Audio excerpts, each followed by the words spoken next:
méditation guidée de l'Évangile de Jésus-Christ selon Saint Jean au chapitre 4, versets 43 à 54.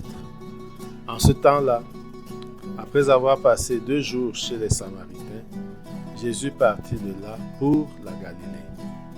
Lui-même avait témoigné qu'un prophète n'est pas considéré dans son propre pays.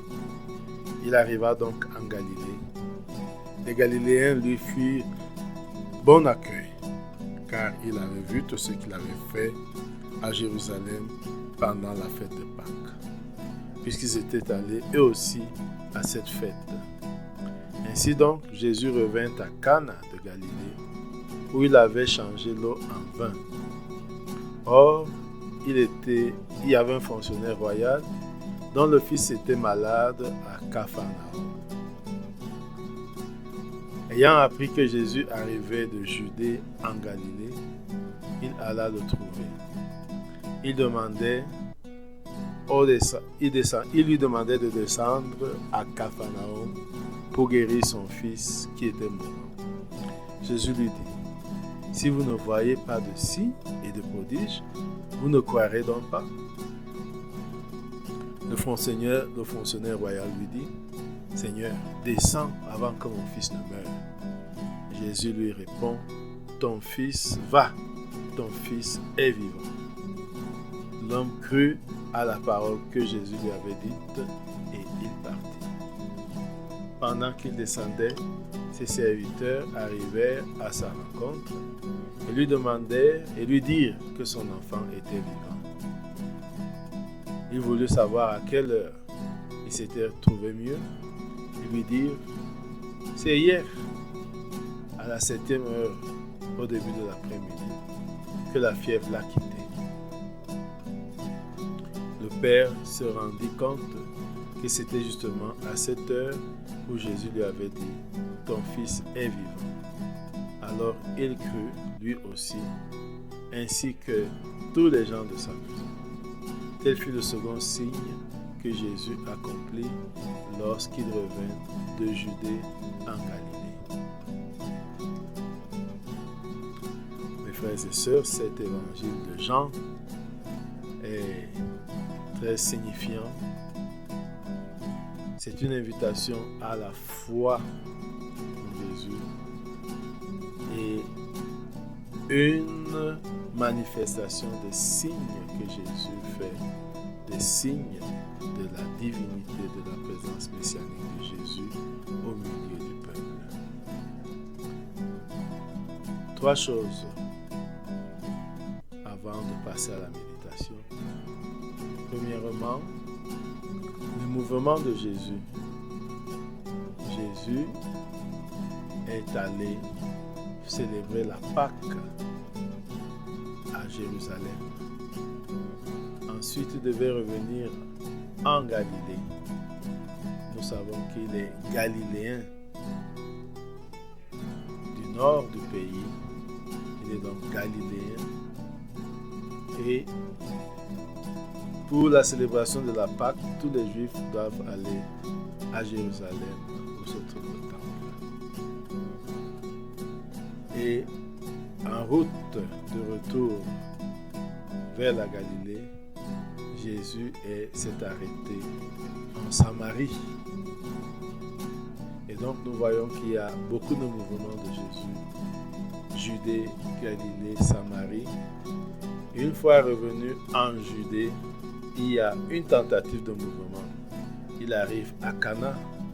Normalement, sa résidence selon Saint Matthieu est à Capharnaüm. Mais Jésus arrive à Cana. Il y a quelqu'un de Capharnaüm qui veut qu'il aille à Capharnaüm pour guérir son fils. Et Jésus ne fait pas le voyage. Il affirme plutôt que le fils est vivant, invitant l'homme à la foi. Il me semble que l'invitation à la foi est le point essentiel, mais à chacun de voir. Pour cela, entrons en méditation. Au nom du Père et du Fils et du Saint-Esprit. Amen. Prenons conscience de la présence de Dieu et rendons-nous présents à cette présence.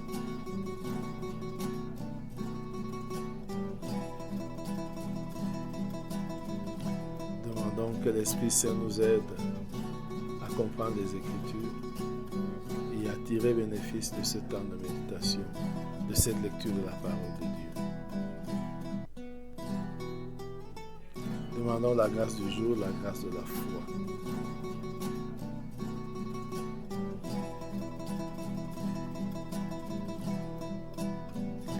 Alors, maintenant, nous pouvons lire une deuxième fois le texte.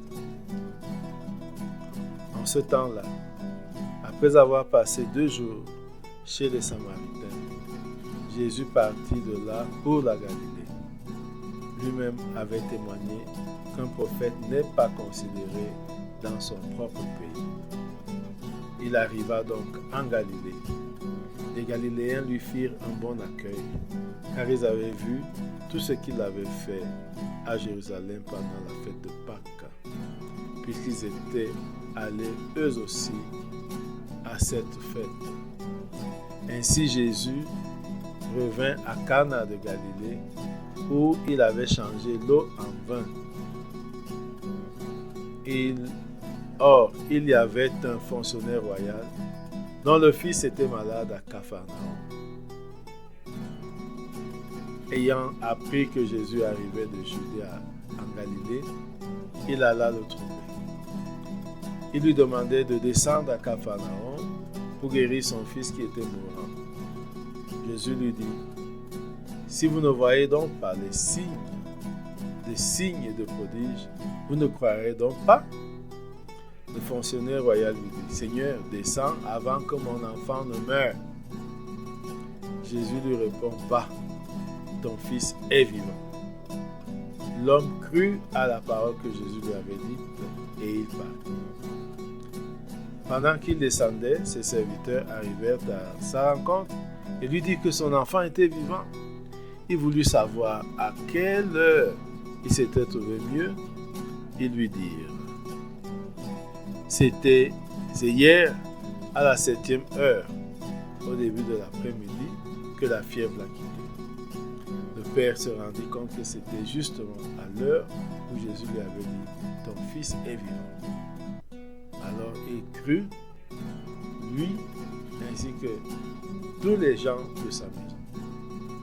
Tel fut le second signe que Jésus accomplit lorsqu'il revint de Judée en Galilée.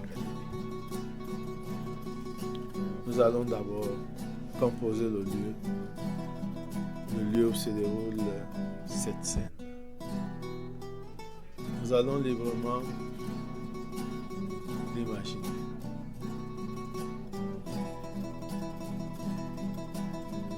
Nous pouvons imaginer un Jésus en mouvement, Jérusalem, Samarie,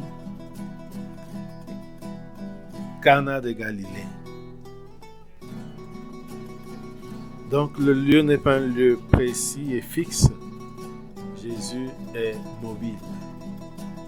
Regardons donc Jésus qui passe par tous ces lieux.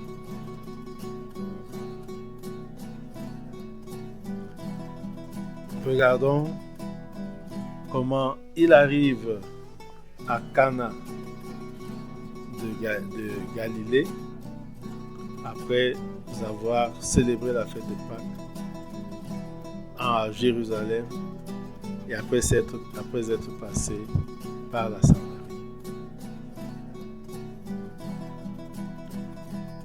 Regardons-le qui arrive à Cana. Regardons son cortège. Lui, Jésus, les disciples qui l'accompagnent, la foule immense qui le suit. Regardons venir le centurion pour demander à Jésus de le suivre à Capharnaüm où son fils est malade.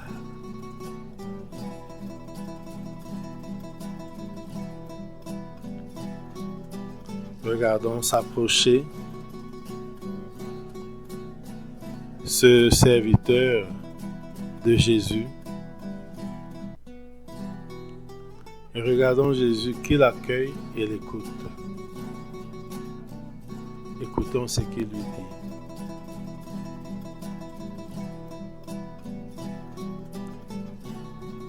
Seigneur, mon fils est très grave à Capharnaüm.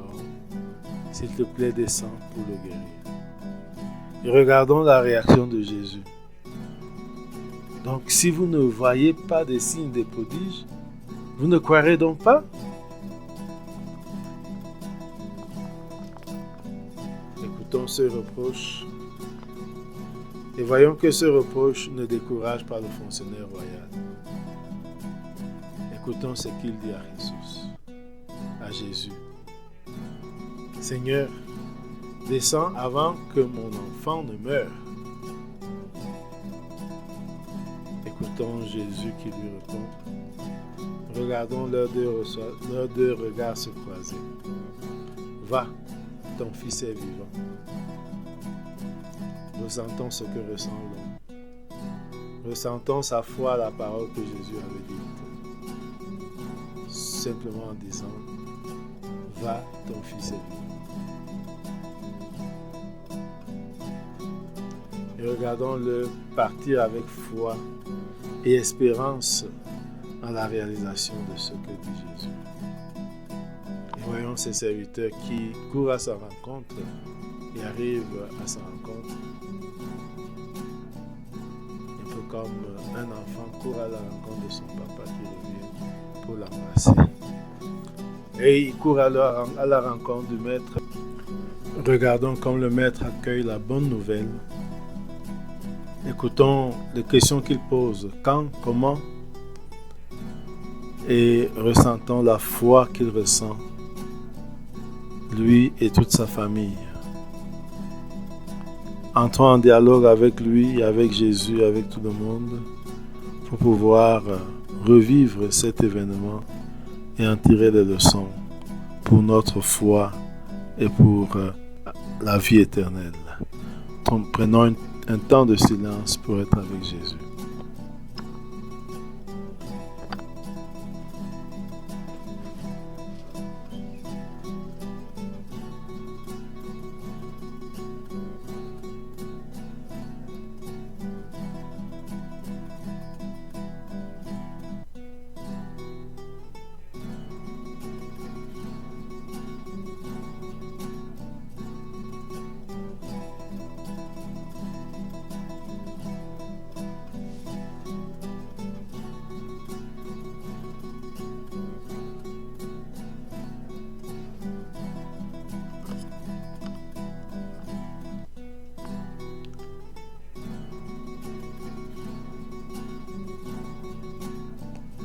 Nous pouvons conclure notre temps de méditation avec la prière que Jésus nous a enseignée.